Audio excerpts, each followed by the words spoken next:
Hello dear audience, today we will summarize the results of the first half of the round-robin super tournament in Linares. Let me say right away that the tournament has all the rights to be called a super tournament.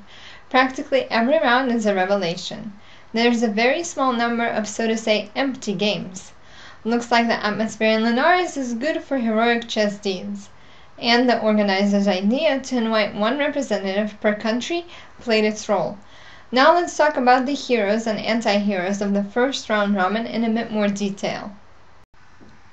Alexander Grishuk, born October 31st, 1983 with a rating of 2733, now has 5 points out of 7 after winning 3 games and drawing 4.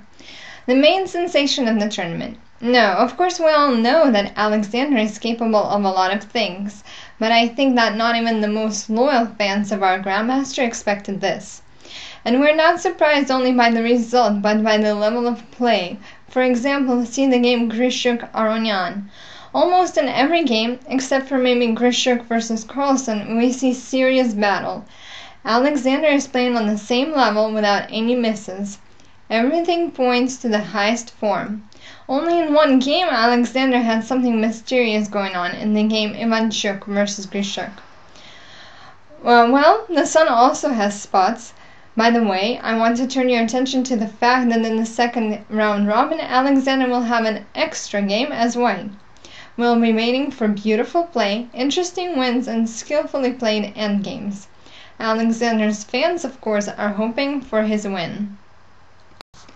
Vasily Ivanchuk, born March 18, 1969, has a rating of 2779, has now 4 points out of 7, after winning 1 of his games and drawing 6. The most hard-working participant of the tournament.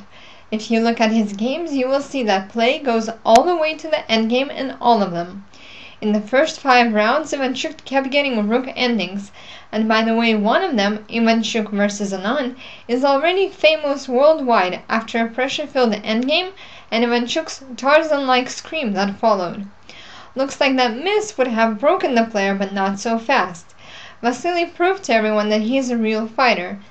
And then in the next round we saw an unusual situation. I'll remind you the story. In this situation of the most horrific lack of time, Vasily dropped pieces while Dominguez adjusted them on his time, and after the Zeitnot ended, Vasily in a 1 position nobly offered a draw. The next day he was rewarded by fate with a win over Aronian. As a result, the Ukrainian Grandmaster finished the first round-robin with a pretty good result. We'll be waiting for his new happenings and a spot in the top 3.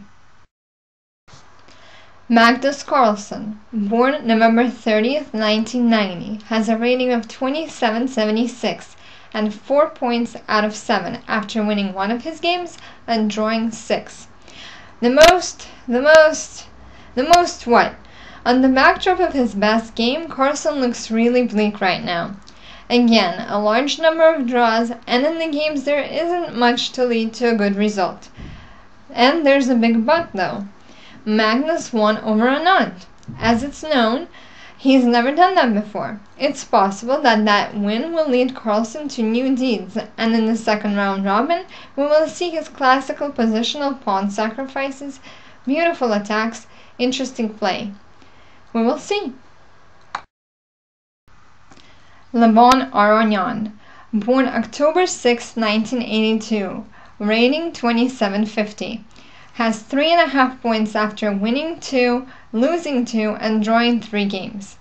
The worst finish of the first round-robin. He started wonderfully, 3.5 out of 5, showing his classic play. Remember the game against Dominguez?